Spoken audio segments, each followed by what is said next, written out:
Hitler రాసిన 'main కాంఫ్' పుస్తకంలో అతని వ్యాఖ్యలను తప్పుబట్టి, ఆ వ్యాఖ్యలను వెనక్కి తీసుకోవాలని చెప్పిన మొదటి వ్యక్తి నేతాజీ.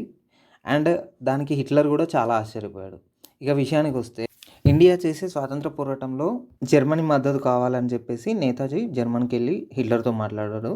దానికి హిట్లర్ ఇచ్చిన రిప్లై ఏంటంటే, అంత దూరంలో ఉన్న భారతదేశానికి మేము హెల్ప్ చేయలేము, కావాలంటే మీరు జపాన్ హెల్ప్ తీసుకోవచ్చు అని చెప్పాడన్నట్టు. దీనికి నేతాజీ, నేను జపాన్ వెళ్ళడానికి నాకు మీ సహాయం కావాలి. కానీ విషయం ఏంటంటే, అది ప్రపంచం మొత్తం రెండో ప్రపంచ యుద్ధంలో మునిగిపోయిన సమయం. అగ్రరాజ్యాలన్నీ రెండుగా చీలిపోయినాయి మరియు సముద్రాలపై డేగ కన్నేసుకొని ఉంచుకున్నాయి. అటువంటి సమయంలో భారతదేశ విముక్తి కోసం నేతాజీ జర్మన్ నుండి జపాన్ చేరుకోవాలి. విమాన ప్రయాణం ప్రమాదకరం, భూమార్గం మూసుకుపోయింది. మిగిలింది ఇంకా ఒకటే ఒక దారి, సముద్ర గర్భం. ఇక్కడ ఏంటి, మిషన్ U-180. 1943 ఫిబ్రవరి 8 జర్మనీలోని కీల్ ఓడరేవు నుంచి నేతాజీ బయలుదేరాలి. అందులో ఉన్నది ఇద్దరు, ఒకరు నేతాజీ మరియు ఆయన కార్యదర్శి అబిద్ హసన్. ఈ ప్రయాణం 90 రోజులు మృత్యుతో తోబూచులాటలాగా సాగింది.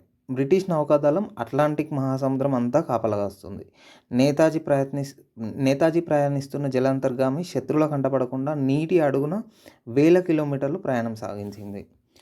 ఇక్కడ హైలైట్ ఏంటంటే, ఆహారం అయిపోతుంది, ఆక్సిజన్ తక్కువ ఉంది మరియు శత్రువుల బాంబుల శబ్దం వినిపిస్తున్న నేతాజీ మాత్రం తన తదుపరి వ్యూహాలను సిద్ధం చేసుకునేవాడు.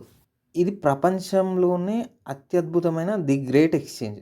ఏంటి, ఏప్రిల్ 28, 1943 మడగాస్కర్ సమీపంలో హిందూ మహాసముద్రం చాలా అల్లకల్లోలంగా ఉంది. ఒకవైపు జర్మన్ జలాంతర్గామి U-180, మరోవైపు జపాన్ జలాంతర్గామి I-29 సిద్ధంగా ఉన్నాయి. సముద్రం మధ్యలో భారీ అలల మధ్య ఒక చిన్న రబ్బర్ పడవలో నేతాజీ U-180 జలాంతర్గామి నుంచి మరొకటి I-29 జపాన్ జలాంతర్గామిలోకి మారారు. యుద్ధ చరిత్రలో ఇద్దరు శక్తివంతమైన మిత్ర దేశాల మధ్య ఒక పౌరుడు ఇలా మారడం ఇదే మొదటిసారి మరియు చివరిసారి. ఇకపోతే మే 1943లో నేతాజీ జపాన్ జలాంతర్గామి ద్వారా సుమత్రా చేరుకొని అక్కడి నుండి టోక్యోకు వెళ్ళి జపాన్ మద్దతుతో ఆజాద్ హింద్ ఫౌజ్ పగ్గాలు చేపట్టారు. మీరు నాకు రక్తాన్ని ఇవ్వండి, నేను మీకు స్వాతంత్రాన్ని ఇస్తాను అన్న ఈ గర్జన అక్కడే మొదలైంది. ఇక్కడ మనం గుర్తుంచుకోవాల్సిన కొన్ని విషయాలు. 90 రోజులు ప్రాణాలకు తెగించి సముద్ర గర్భంలో గడిపారు, సామాన్యం కాదు. మరి ఒకటి, నడి సముద్రంలో రెండు దేశాల యుద్ధ నౌకలు కలుసుకొని నేతాజీని మార్చుకోవడం ఒక మిషన్ ఇంపాసిబుల్ లాంటి ఘట్టం.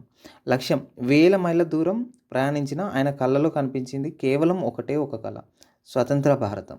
భారత్ మాతాకి జై.